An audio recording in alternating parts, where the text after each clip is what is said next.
નમસ્કાર વિદ્યાર્થી મિત્રો,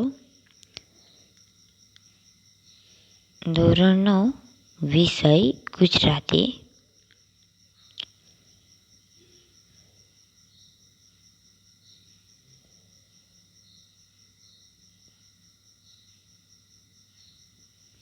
વ્યાકરણ એકમ 5 વાક્ય પ્રકાર ભાગ 8. વિદ્યાર્થી મિત્રો, આપણે ભાગ 7માં જોયું હતું કે કૃદંતથી બનતી સંકુલ વાક્યના પ્રકાર એટલે કે સંકુલ વાક્યની રચના, તેના ઉદાહરણો જોયા હતા. અને ત્યાર પછી એક વાક્ય ગૌણ અને મુખ્ય પણ જોયું હતું. સંકુલ વાક્યમાંથી બનતા ગૌણ અને મુખ્ય વાક્ય પણ જોયા હતા. હવે આજે આપણે એવા વાક્યો જોવાના છે કે જેમાં સંયોજક અને કૃદંત બંને હોય છે. પહેલું છે, પર્વતારોહણની તાલીમ દરમિયાન શરૂઆતમાં પર્વત ચઢવા બધા એક સાથે નીકળતા, ત્યારે અરુણિમાને સલાહ મળતી. વિદ્યાર્થી મિત્રો, અહીં હું બે શબ્દો હાઇલાઇટ કર્યા છે, તેથી તમને ખ્યાલ આવી જાય છે કે ચઢવા એ કૃદંત છે, જ્યારે નીકળતા ત્યારે એટલે કે બધા એકસાથે નીકળતા ત્યારે શબ્દ એ સંયોજક છે. એ બંને વાક્યોને જોડે છે. એટલે કે પર્વતારોહણની તાલીમ દરમિયાન શરૂઆતમાં પર્વત કૃદંત આવે છે, ચઢવા બધા એક સાથે નીકળતા અહીં સંયોજક આવે છે, ત્યારે અરુણિમાને સલાહ મળતી. ત્યાર પછી આવે છે કે સ્વર્ગમાં ભોજન પછી આરામ કરતો તો ત્યારે દેવલાએ મને ફોડ પાડીને વાત કરેલી. સ્વર્ગમાં ભોજન પછી હું આરામ કરતો હતો ત્યારે અહીં પણ આપણને સંયોજક જોવા મળે છે. દેવલાએ મને ફોડ પાડીને વાત કરેલી. આ ભૂત કૃદંત દર્શાવે છે. ચઢવું એ વર્તમાન કૃદંત દર્શાવે છે. પરંતુ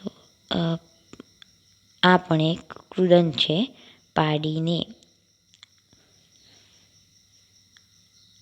અહીં પણ બે વાક્ય જોવા મળે છે. સ્વર્ગમાં ભોજન પછી આરામ કરતો તો. બીજું વાક્ય બને છે કે ત્યારે કાઢી નાખવાનું. દેવલાએ મને ફોડ પાડીને વાત કરેલી.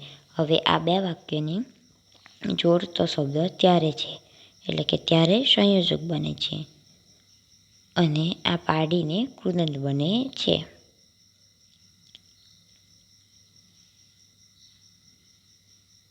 ત્યાર પછી આપણે ત્રીજું વાક્ય જોઈશું. અમૃત કાકીએ જોયું તો એનું મોં ધોયેલું હતું, છતાં સહેજે પણ ખીજાયા વગર પરિચારિકાએ પાણીનો લોટો લાવી એનું મોં ધોવડાવ્યું.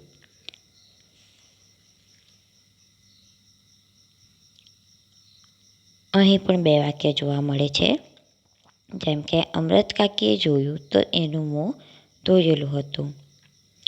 બીજું વાક્ય બને છે કે સહેજે પણ ખીજાયા વગર પરિચારિકાએ પાણીનો લોટો લાવી એનું મોં ધોવડાવ્યું. અહીં આ બંને વાક્યો છે, તેને સંયોજક જો આપણે જોઈ શકીએ તો તે છતાં છે.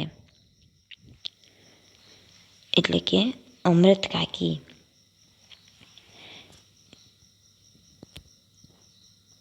એ જોયું તો એનું મોં ધોયેલું હતું, છતાં. અહીં સંયોજક છતાં છે. સહેજે પણ ખીજાયા વગર પરિચારિકાએ પાણીનો લોટો લાવી એનું મોં ધોવડાવ્યું.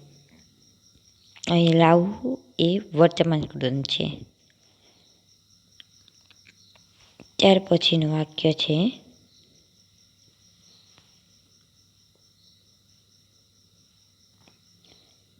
કે અમૃત કાકી અને દીકરો મંગુને મૂકી દવાખાનાની બહાર નીકળ્યા ત્યારે બંનેના મોં પર શોકના વાદળ છવાયા હતા. અહીં પણ બે વાક્ય જોવા મળશે. અમૃત કાકી અને દીકરો મંગુને મૂકી દવાખાની બહાર નીકળ્યા. બીજું વાક્ય બનશે બંનેમાં મોં પર શોકના વાદળ છવાયા હતા. ત્યારે સંયોજક દ્વારા આ બંને વાક્યોને જોડવામાં આવ્યા છે અને મૂકી એટલે કે વર્તમાન કૃદંતની વાત કરવામાં આવી છે. મૂકવું. અમૃત કાકી અને દીકરો મંગુને મૂકી દવાખાની બહાર નીકળ્યા ત્યારે બંનેના મોં પર શોકના વાદળ છવાયા હતા. વિદ્યાર્થી મિત્રો, આપણે ટૂંકમાં વાક્ય રચના જોઈ ગયા. તેમાં જોયું પ્રથમ સાદી વાક્ય રચના. તો સાદી વાક્ય રચનામાં એક જ પરિસ્થિતિનું નિર્માણ થાય છે, જ્યારે મિશ્ર વાક્ય રચનામાં એકથી વધુ પરિસ્થિતિ જોવા મળે છે. હવે મિશ્ર વાક્યમાં જોઈએ તો એકથી વધુ પરિસ્થિતિ કયા કયા વાક્ય પ્રકારમાં જોવા મળે. મિશ્ર વાક્યના પણ આપણે પ્રકાર જોયા. તો સંયુક્ત વાક્ય. સંયુક્તમાં સંયોજક દ્વારા વાક્ય જોડાય છે. સંકુલ વાક્યમાં પણ સંયોજક અને કૃદંત. એટલે કે આપણે જોઈ શકીએ છીએ કે સંયુક્તમાં માત્ર ને માત્ર સંયોજક હોય છે. સંયુક્ત વાક્ય કોને કહેવાય? સંયોજકથી જે વાક્ય જોડાયું હોય તેને સંયુક્ત વાક્ય એટલે કે જે બે વાક્ય જોડાયા હોય તેને સંયુક્ત વાક્ય કહેવાય છે. જ્યારે સંકુલ વાક્ય સંયોજક અને કૃદંત જે આપણે હમણાં જોઈ ગયા તેને આપણે સંયોજક અને કૃદંત સંકુલ વાક્ય કહે છે, કેમ કે તે સંયોજક અને કૃદંતથી જોડાયેલા છે. તો વિદ્યાર્થી મિત્રો, આપણે વાક્ય રચના એટલે કે વાક્યના પ્રકાર જોયા છે. સાદા એટલે કે સાદી રચના જોઈ. મિશ્ર વાક્ય તેમાં સંયુક્ત અને સંકુલ વાક્ય જોયું છે.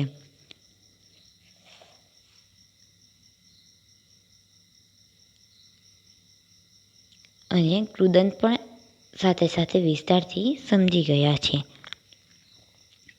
તેથી સંયુક્ત અને સંકુલ વાક્ય અહીં પૂર્ણ થાય છે.